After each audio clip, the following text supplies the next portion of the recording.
Good afternoon, everybody. It's October 10th. We're doing a lot of videos here today. As you can see, we got the tractor lined up there with the grain cart on it, ready to dump into this grain bag.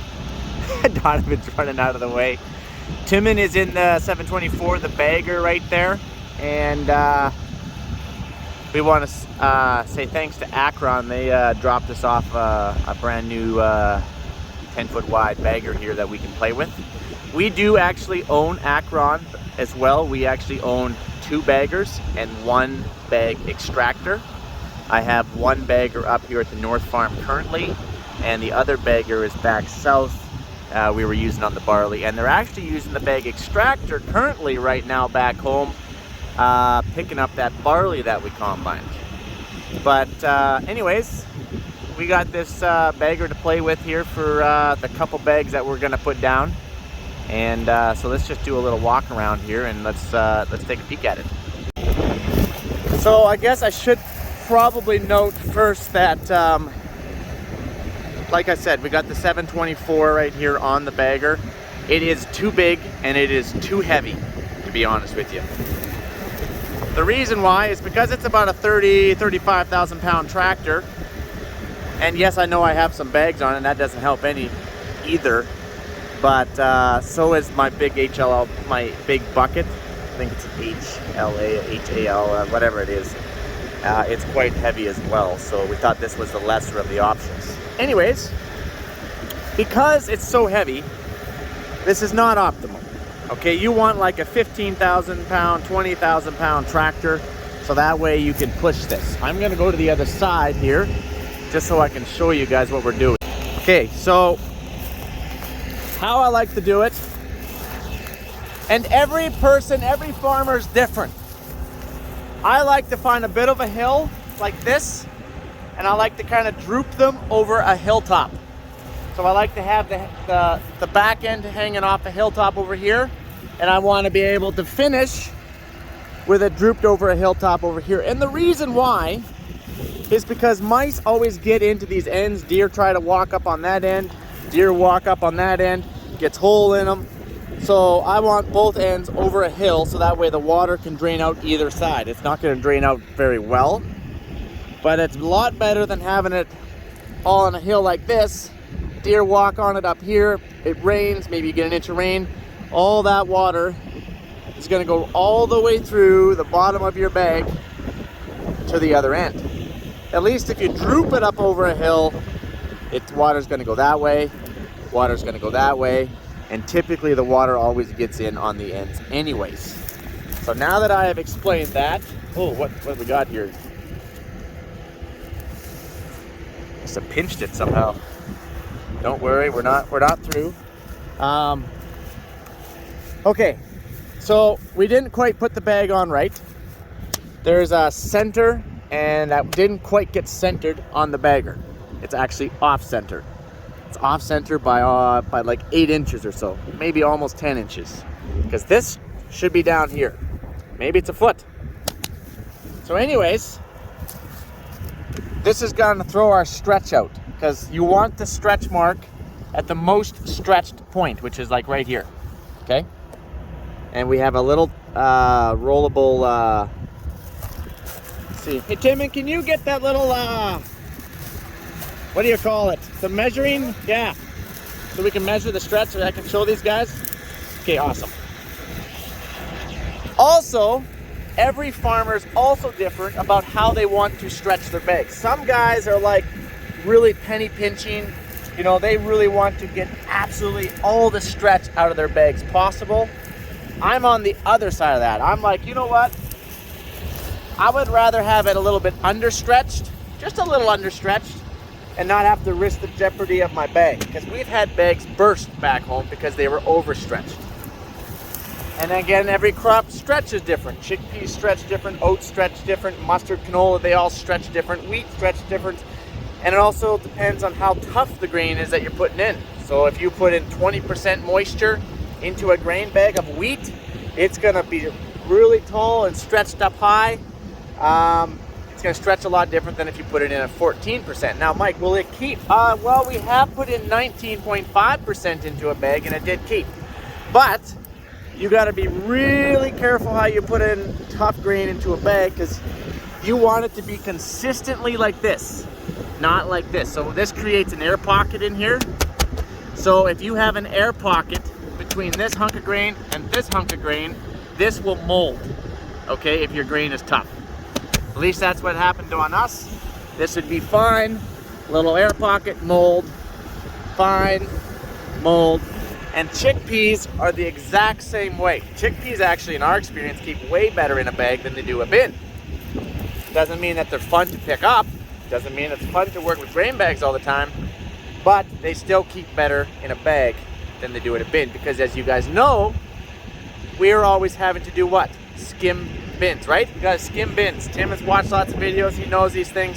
Skimming bins isn't fun with a 5-gallon pail when you're in a 48-foot diameter bin and you got 2 guys in there with ropes and you're just skimming, and the guy at the top is pulling out the rope and then dumps it. You guys have, I've done videos of skimming bins, not fun. So in a bag, you don't have to do that, providing you don't have little air pockets. Okay, now this isn't the perfect bag. Timon is not super awesome, happy about this bag at all. And the reason why we're having so much trouble with this particular bag is because we started it downhill and you have to drive the tractor. Okay, the bagger doesn't have enough, well, I want to say power, but you will blow your bag out trying to push that tractor in neutral uphill. Ask us how we know, okay?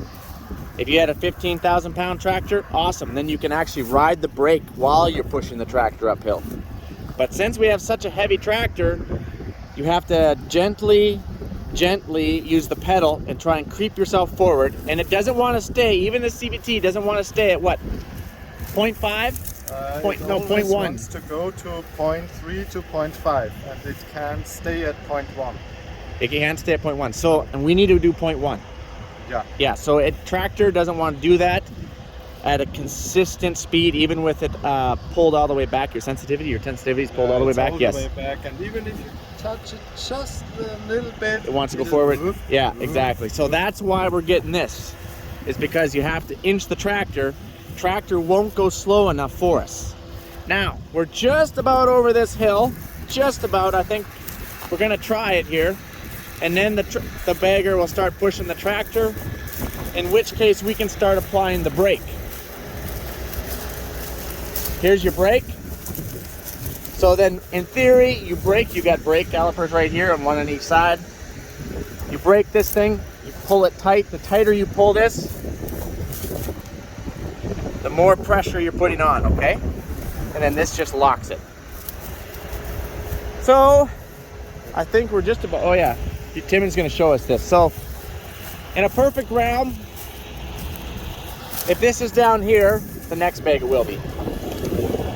So at 16.5, he hits the red mark. You see the, oh, let me zoom in a little bit on this. See the red? That means you're stretched, right? 16.5 is max, 16.5 is max. I like to be about 15.25.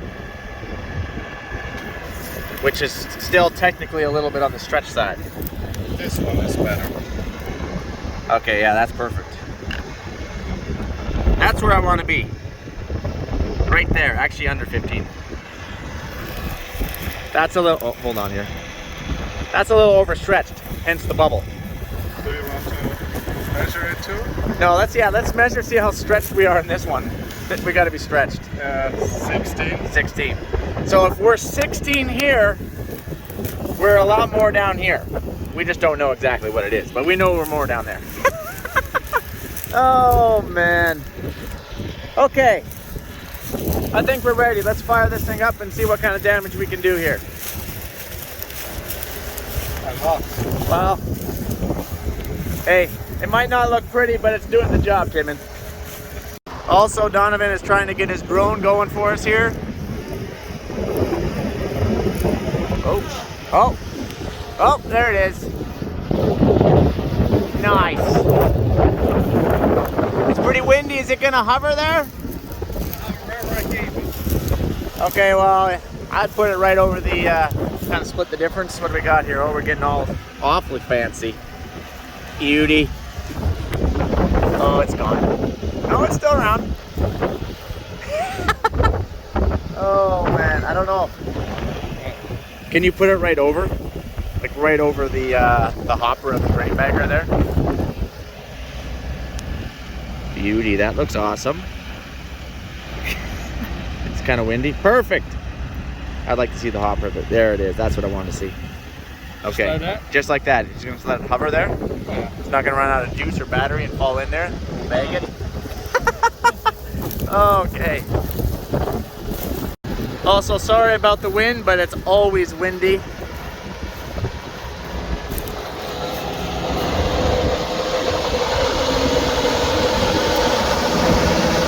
Have we ever run over the bag?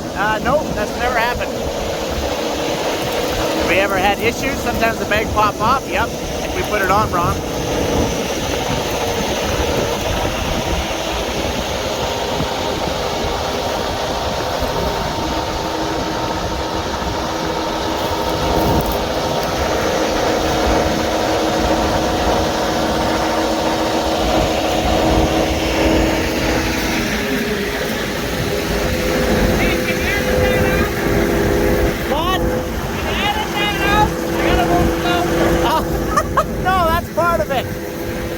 If we can edit it out, he's got to move closer. I'm like, no, that's part of farming. Round 2. You know what? We're downwind. One thing I learned about being a farmer a lot of years ago is you never want to be downwind.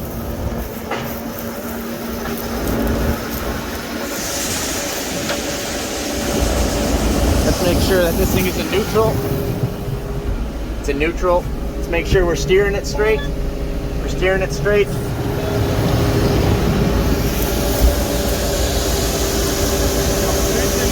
Yeah, it's gonna roll. I can see it. It's gonna roll. We're off to the races now.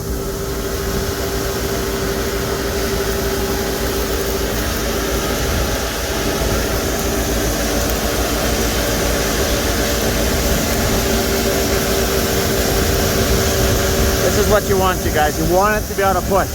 Remember, if you can't push the tractor, it'll blow the bag out. That's not fun. Not good days. I'll steer it.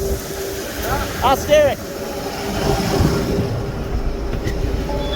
Mike, why don't you turn the auto steer on? It always kicks off actually because it's going too slow.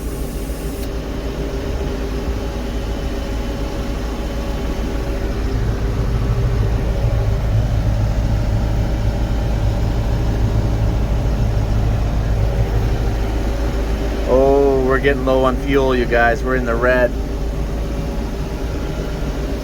Timon is very fussy with his bags. He was bagging that barley at home, and it really bothers him. He didn't even want to do a YouTube video. He's like, "Don't video this bag." I'm like, I have to, buddy. It's a bag. Nothing's perfect. That's part of farming. I said, no such thing as perfect. Let's get out. How we looking? That looks pretty good. Yeah. This is kind of a dirty job, Timon. Dusty. Oh boy, it's really going there. It's gonna run away. Maybe a little more stretch. Yeah. And your father-in-law said that oats are more itchy than barley, so I'm not looking forward. Oh, that's not good. Don't listen to him.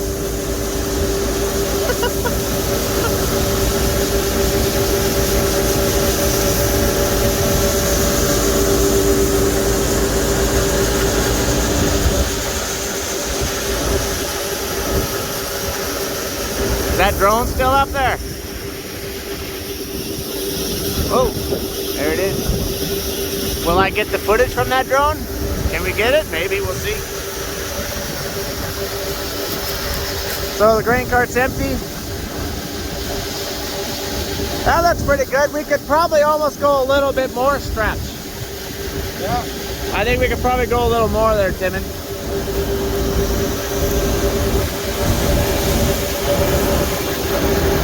Well, I'll probably end up doing 2 or 3 bags too, for sure. These bags also are 10 feet wide by, oh, I think they're 400. They're 400, but let's see what Tim is doing here. Yeah, it's pretty much consistent, 15 and a quarter. That's a bit more. That's 15 and a quarter. 15 and a quarter. 15 and an 8.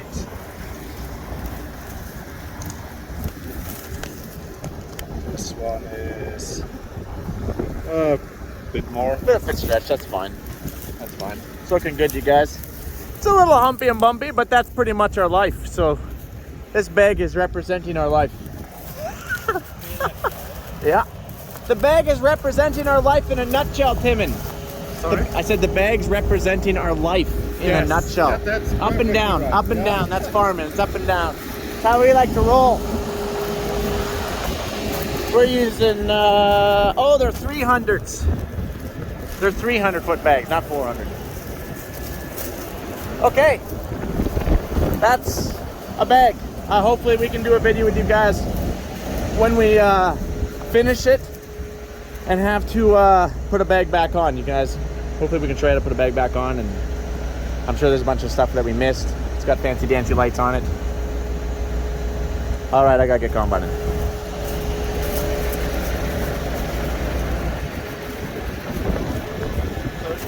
We got some high-tech footage in this thing, or?